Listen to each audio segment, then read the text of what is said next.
welcome to the very first show of 2023, Conversations with Geoff, baby. Oh, you're in for a treat. Like I always say, I don't think we've let you down yet. The guest we've got waiting to come out here is going to blow your mind, boy. All right. So let me thank everybody that supported us through 2022. Now we're into a new year, and we're really excited about our growth plan and our model and the support we've gotten from you folks. So those of you that are new to our show, welcome. And just a couple quick things we ask, and it's really important that you do, is make sure you subscribe, like, and tag friends, and pass this message along.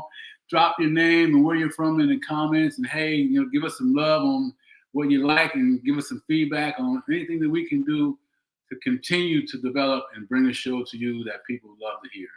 All right? Because our whole mission is to empower, encourage, and inspire people to understand the gift and the power of changing the conversation you have with yourself about yourself. My name is Geoff Tyson. And why is this so important to me? Because I grew up as a kid that really, struggled with my belief system and all those other things, even though I had caring and loving parents, man, but their life gave me hope because they focused on only the things that they can control. I mean, they had dreams and goals and objectives, and man, they worked their tails off to do that. And they shared with me that I am of value. So listen to me if you have any. I know I'm not the only one that had some of those issues growing up, and they still may be lingering now. So if they are, you found home, baby. Right? Let me give you a virtual hug and welcome you to the show. And we always give you some homework. And today's homework is going to be simple. I think I want to leave you with taking down one thing from this show that you can take and put into your life right now, whether it be in business, your relationship with spouse, family, whatever it might be, health related, mentally, spiritually, and physically. It's going to fit somewhere because the power of your choice all starts with the message that you listen to and then the actions that you take. Okay, so hey, listen, let me get to why we're here. Our speaker that's coming up, she is a powerful lady, CEO of Operations Creator, leader of the Stop Self-Bullying Movement. Wow, that's deep. Hopefully we can get a lot more about what that's all about. Woman of Worth platform, the founder of that platform, 11-time best-selling author with some really powerful books, network marketing person for over 25 years, successful network marketing career over that, mentoring, speaking, team building. Look, get your notepad out, get your coffee, whatever you need, sit down and help support our guest and enjoy her today. And help me welcome Sherri Leopold to the stage. Hey, Sherri. Hey, Geoff. Thank you so much for having me. I'm so excited to be here with you. Oh, boy, I am too, and thank you for carving out some time and let's just kind of get to it because I want the audience to see all of you they can in the next 20 minutes. How's that? Awesome. I appreciate you. And I loved your message. It's so important. Thank you. And looking at you and understanding a little bit more about you and looking at all the things you've done. I'm not sure where to start, but let's just kind of figure out where you are today and then we'll back into it. How's that?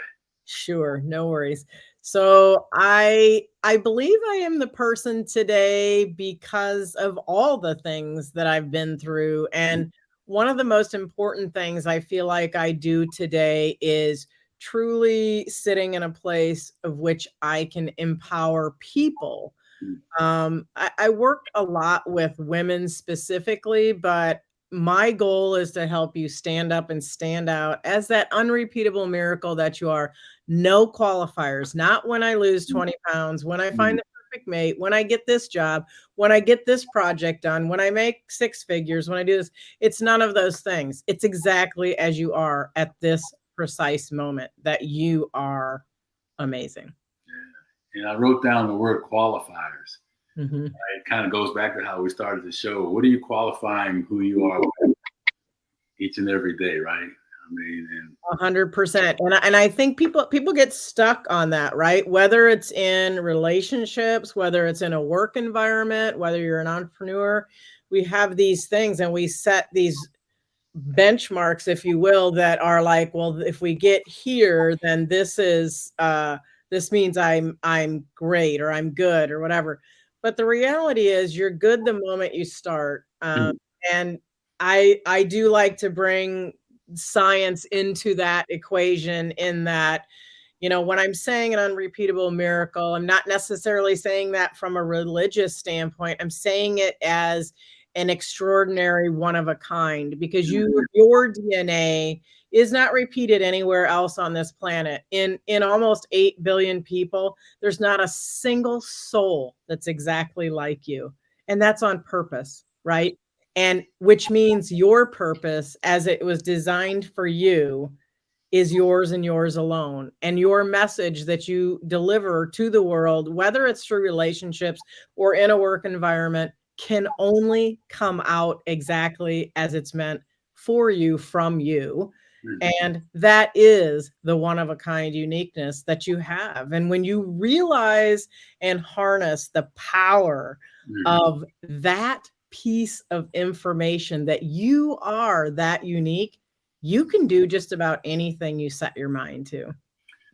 Wow. I was just listening to you share all that, and a thought came to mind. I mean, I agree 1,000% about what you said, and and it's true.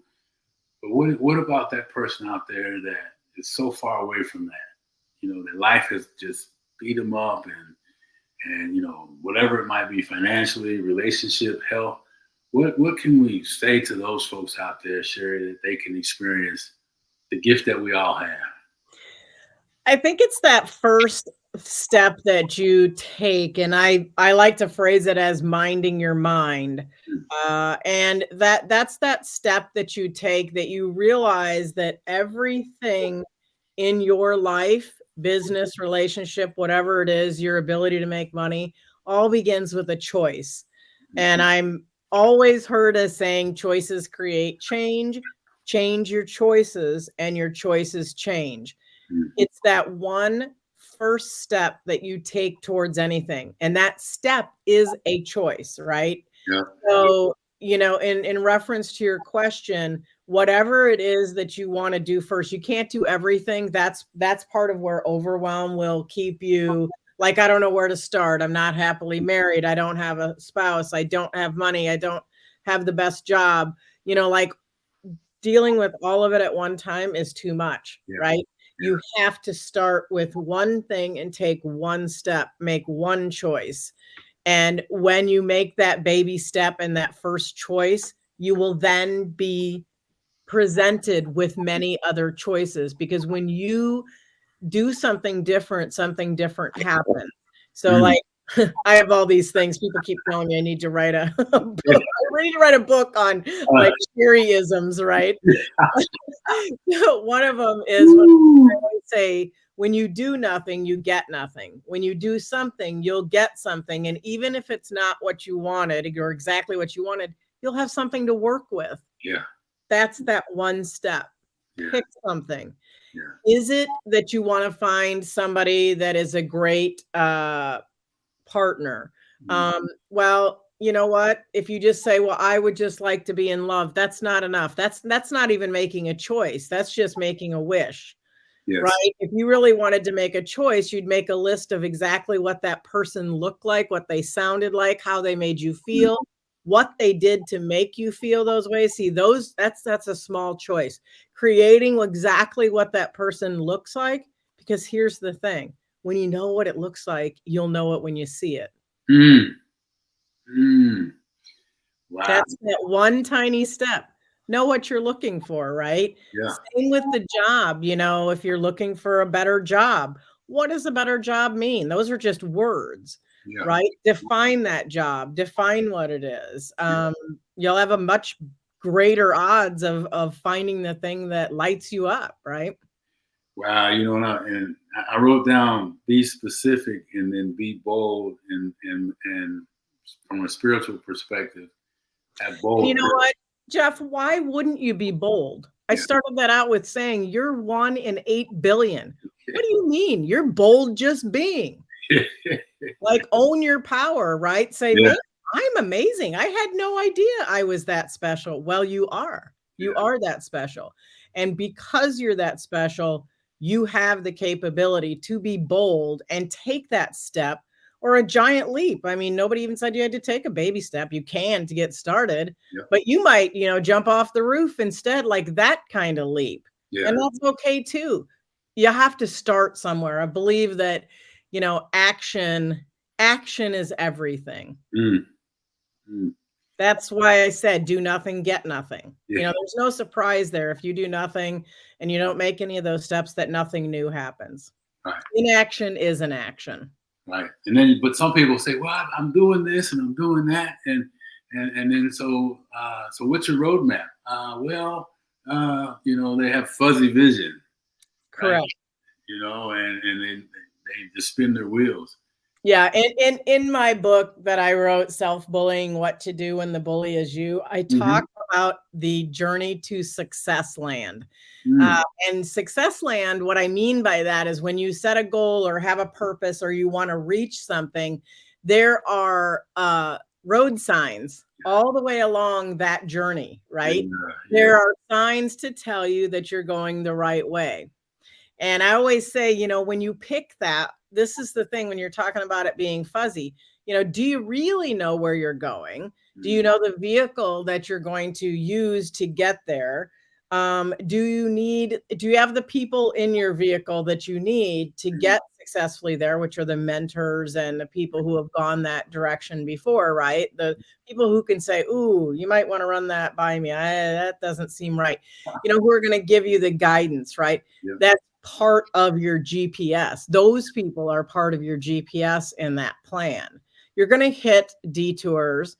But the thing is, if you really want something, like you want that partner or you want that job, if you have to detour and you date 17 people that are not like the person that you wanted, does that mean you don't want them anymore? No, it means you might have had to go around something to get to what you want. You don't quit when you know what you're after. Yeah. But that's part of that, is seeing everything as a stepping stone versus a roadblock too, though, isn't it? 100%. You're going to have roadkill too. You're going to have people that slow down in front of you. I mean, I talk all about that. You're going to have, the thing is, it doesn't change your destination if you know where you're going. Yeah. That's because somebody slows you down, or a life circumstance, which is a very common thing. I've had my parents pass away and different things. That didn't stop me from what my ultimate goal was, which is to help people stand up and stand out, right? And to say I'm amazing and I know it and it's okay. And if you think I'm bragging, it's okay. That's your problem, not mine. I speak my truth, right? Those life circumstances didn't change what my mission was, right? So I feel like, we're going to have those things. We just have to know they're going to be there and say, well, I see you slowing me up, but it doesn't change my mission. Yeah. Because I'm going to keep going. I realized I just had to detour. Now I had to move, and that changed. Like, now I have all this stuff to do, but it doesn't change where I'm going. The key is to always know where you're going, what that destination is. And you said something else in addition to that, with the people in your car, right? Because when the roadblocks come up, sometimes it's the people in the car that are throwing the roadblocks out there. Yeah, well, 100%. And that's why, to say Dr. Phil says this, and I love his book on life strategies. Number 4 is you get one life to manage and it's yours. Yeah. Here's the thing. You get to be a supporting role in other people's life, and the thing is, I liken it in the journey in the car. Those are sometimes backseat drivers. Yeah. They're back there going, hey, are you sure you want to do that? Oh, I don't know if that's, but here's the thing. The people that are in your car, Geoff, those are the people who understand your purpose, your mission, you know where you're going. And they're the people that you want along for the ride, because they're going to tell you when you're going off course. They're not there to put you off course. Those other people can be in the car following along behind, because that's where they belong. The only ones in your car are the ones who are locking arms with you to say, I'm going to help you, Geoff, get to that destination. That's right. The whole gift and power of accountability. 100%. But you have to really see yourself valuable enough sometimes, right, to have something to be accountable for. Right. And you have to be able to set the goals. I mean, some people just, I always say, you know, when you're going on the journey to success land, you wouldn't go, oh, how are you getting there? Well, I don't know. I think I'm going to do a course, or I think I'm going to do this. I'm going to do that. No, I'm like, what's the vehicle? Is the gas? Do you have fuel? Do you have a GPS? Do you have the map? Do you have something that's going to tell you whether you're going the right way or not? You know, when you're going down the highway, you see signs. And when you see that sign, you know, oh, I'm going the right way. There are signs along the way for success in relationships, in business, in all of it that tell you you're on the right course. The people that you bring along with you, I call them farm hands, because friends and relatives matter. That's farm. Those people, your farm hands, are the ones who are like cheering you on. They're also there to help you be a sounding board. If you have that moment where you're like, I don't know what I'm doing, maybe I'm not doing the right thing, they're there to remind you why you're there and why you told them what you wanted. Yeah. Yeah. Well, I love the word farm. So that's friends and relatives matter. Relatives matter.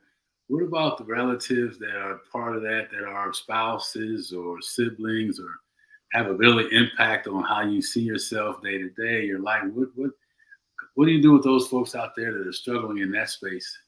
Well, the interesting thing is, like, when I'm talking about farm hands in the book and I talk about what your farm is, I talk about you're creating that farm. So there are people that fall into that category that will not be one of your farm hands. They're not part of your farm. The farm hands are the ones who are there to help you succeed at the highest possible level ever. If they have their own issues, they don't put them on you. You know, you're going to have friends and relatives that are like, oh, he just thinks he's all that and whatever, right? Like, those people are not your farm hands. Your farm hands are the ones, if you think about farm hands on a farm, they're the ones that make it run efficiently, right? That get the work done. They're there to help you succeed in your mission. Yeah. I mean, and the farmers, one of the great American work ethics is all goes back to the farming and creating sustainability for us that like to eat. Right? 100%. Yeah. It just, man, I find so many people that are just hung up in that space. I hope they hear this message. And so how do they shift? How do they get out of that car? They're in the car that's going backwards. How do they get out of that and get into the other car? Well, and that goes back to the mind your mind. You know, you can't really get in the car to go somewhere with a mind that is cluttered or is not clear on where you want to go, because that goes back to the Dr. Seuss, you know, if you don't know where you're going, any road will get you there. It's the same thought process, right? Like, if you don't know who you are, you'll just wait for people to tell you who you are. And that whole process comes before even setting a goal. You know, I'm very passionate, Geoff, and I know you know this, about falling in love with yourself. I talk about this a lot, you know, and in business, we often hear people say, oh, well, you know, you do business with people who know, like, and trust you. But I think there's a step before that. I believe that's true. That saying is true. It's been proven to be true. But the thing that precipitates that step is, do you know you? Do you like you? And do you trust you? Would you do business with yourself? That comes far before you ever sharing with anyone else. And that part is exactly what you just asked about the people in the car. Well, they haven't done that piece. They don't know themselves. They don't like who they are. And you don't need to like yourself. You need to love yourself beyond measure. You need to know that you're that unrepeatable miracle, that there's no one like you. That's part of the love yourself process, right? And the thing is, do you trust you? You know, if you don't trust you, if you're in any kind of sales or anything you're doing, nobody will join you, or they'll join you a one and done. Right. I'll buy from you once and then there I go. Right. I have people that have bought from me for over 25 years. Yeah. You know, no matter what I was doing. And that comes from relationship, right? And the know, like, and trust. Yeah. But I'll be very clear. I know myself very well. You know, I love myself more than anybody else does because I love who I am and how I was created. And I trust myself implicitly, which means you can trust me. Yeah. And that kind of just oozes out of you, and is a key thing that people see that with. But I have to ask, because, I always kind of tug at my guest a little bit. So you obviously powerful person today, but, that person that you may not have been, that had to do some, I wrote down unpack. You said, do you know yourself? There's some unpacking for me, and like others, unpacking of things that I carried around for a long time so I could really kind of get back to being comfortable accepting me as who I was. How was that journey for you? Or did you experience something different around that? Yeah, I grew up in a home where there was domestic violence. So it wasn't directed at me, but I watched my mother be abused for years. And that leaves an impact. It leaves scars. It leaves emotional things that kind of rear up later on. And, I like to think that you always have a choice, right? And really, I think this really came to the forefront for me within the past probably 3 to 4 years. My mom passed away in August, but and she was always one of the strongest people I've ever known. And I never understood why in that one area, to me, it appeared she was weak. But as I grew up to be an adult, I realized she did the best she had with what she knew. Yeah. But what happened was she decided that after 17 years, she'd had enough of that. She made the choice to get out, and it stopped when she said, I mean, she literally put her finger up and said, "Don't you ever do that again." And that was, see, choices created change. When she changed that, her choices changed because he was like, "Oh, okay, that's the end of that." Like, I can't do that to her anymore. It's not allowed. Like, right? She and she did it more emphatically than that. Won't go into the details, but it was very clear to him that that changed very dramatically. And what happened then is her opportunities and her choice, what she could do changed. That's why I'm always saying choices create change. You change your choices and your choices change. It was that small step to say, stop, I'm done with this, that forced him to respond in a different way. Yeah. She changed with her action. She changed his reaction, right? Yeah. And that kind of all goes back to the whole premise of our show about, the choices fed by the thoughts that we have. 100%. And, and in terms of myself, what I saw, that just cemented as an adult for me that was true. And I remember I had the choices create change epiphany while I was on a walk about 3 years ago. And I was like, and I'm often heard saying, I don't do the same thing twice ever. And you're experiencing this right now, I know. But like, the thing is, it's because I love change and I love choice. And when people say they don't like change, I'm like, oh my gosh, I love it. It's like amazing to me. Yeah. I live for change. Yeah. Because I realized about myself, I always have to have choices. But the thing is, a pet peeve of mine is when people say, oh, I didn't have a choice. Oh, but you did. You have unlimited choices. Actually, it's not even just one. When you come to a situation or a stop sign, this is something I would give to your viewers. This is a gold nugget here. All right. Come to a spot when you think, oh, I don't have a choice. This sucks. I don't want to do this.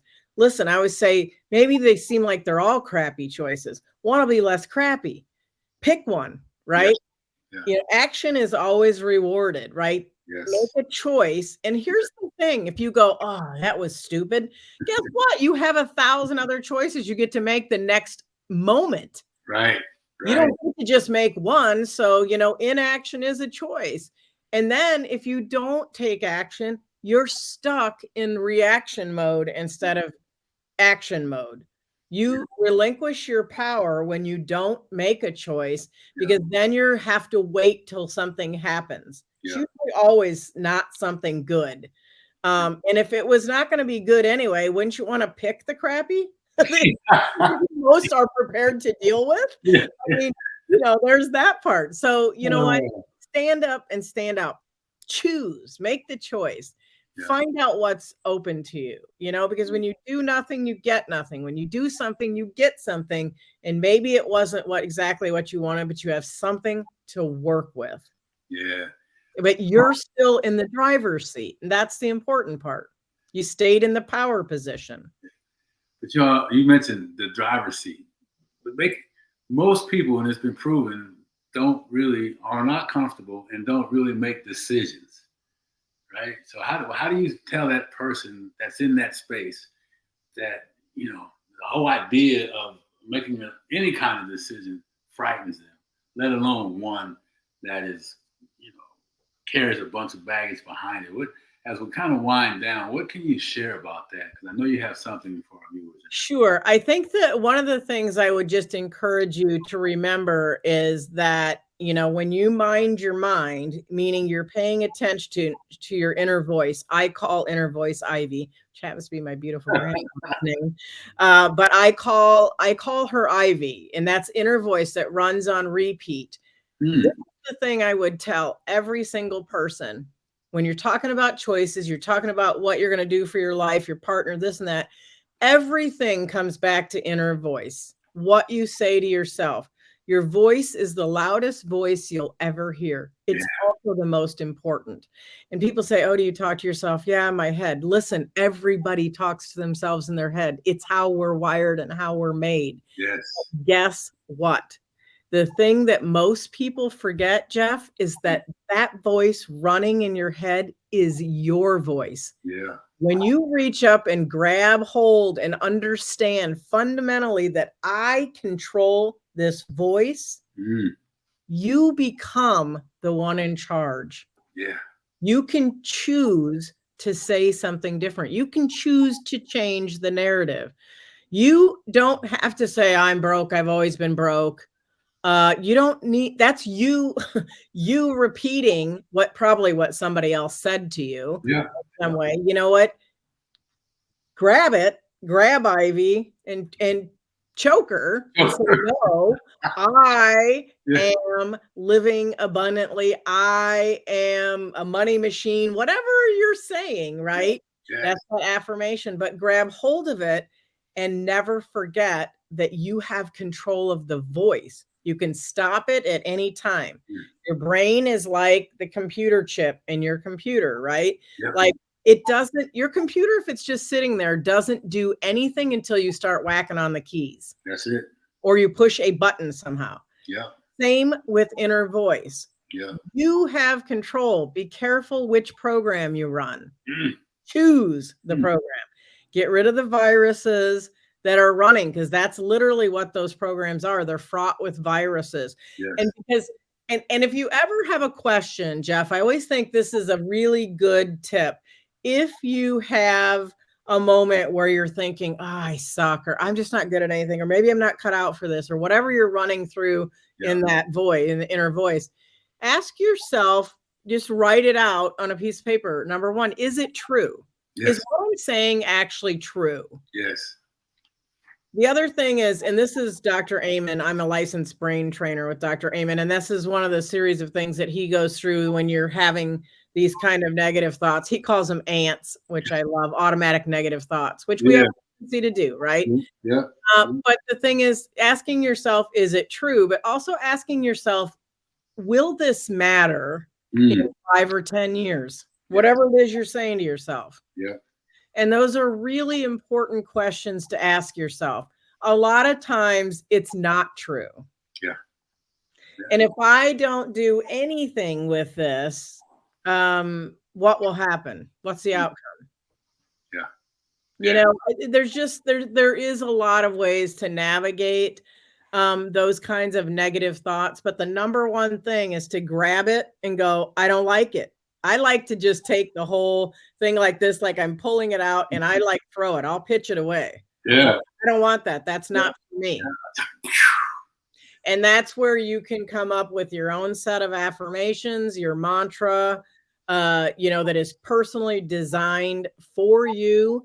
When you repeat that mantra over and over at the beginning of the day, anytime you have that and you go, wait, that's not for me, because my mantra is, Yes. I am here to impact the world in a positive way. Let Yes. me be the light today in somebody's life. Whatever that mantra is that you deem is yours, that you can marry your conscious and subconscious to, Yes. that's where the power resides, right? And you can take Ivy, throw her out, say no, and repeat the mantra.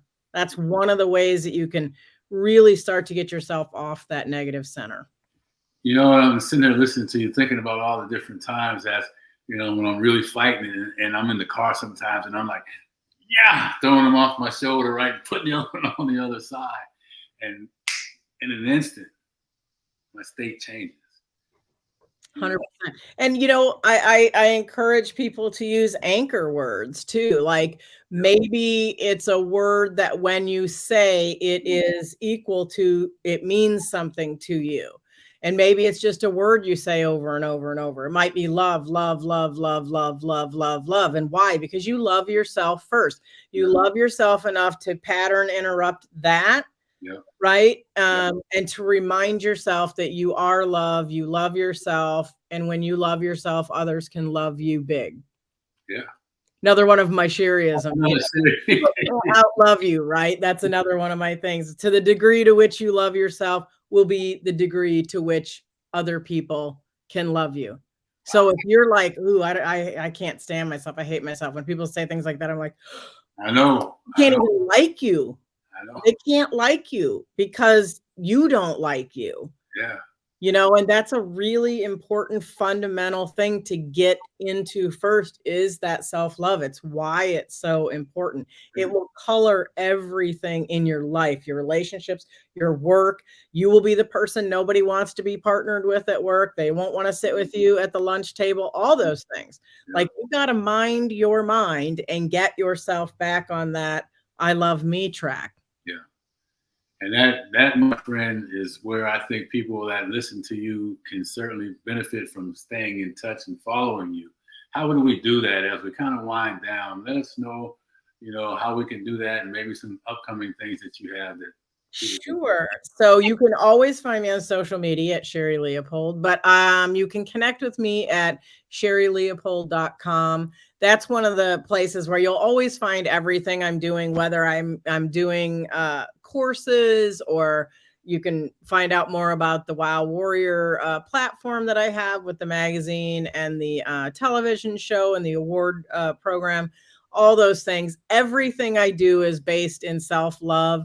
How can I help you stand up and stand out as the unrepeatable miracle that you are? How can I get you to stand in your own personal power? That is my mission in life, and I love helping you go farther, faster. Mm, and everything fits into conversations with Geoff and the conversations we have with ourselves about ourselves.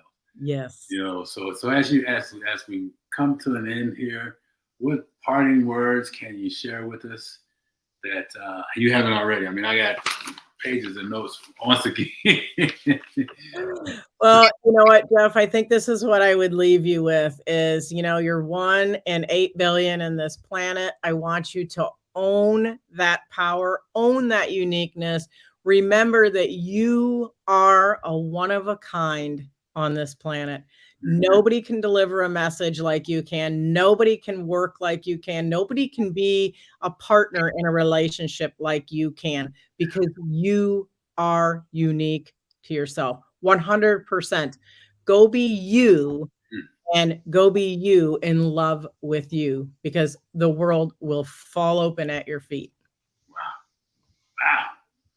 Woo. Well, I'm sorry this has to come to an end. I tell you what, it's been fantastic in so many ways, Sherri. So I really appreciate you taking the extra time today to allow us to present you to our audience. So many blessings to you, and look forward to having you back on the show again. Thank you so much. All right, great job. See you later. Wow, what did I tell you, right? I mean, so many things, and I'm just going to leave you with this because she said it. She said so many, but anchor words. We all know what an anchor is, right? We go out, we on a rowboat, we throw the anchor over the boat so it keeps us there. Ooh.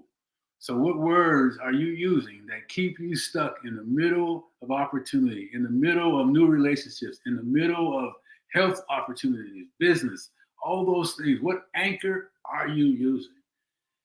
And she also gave you some tools that you can pull up the anchor and drop down another one, right? But we got to keep moving forward. So we don't want to live a life anchored down by what we say. The greatest sales job that you can do in this time on this planet is the sales job with yourself, like she talked about. The most important voice that goes on in your head is your voice. So I challenge you, be careful of words that are anchoring you on or propelling you forward.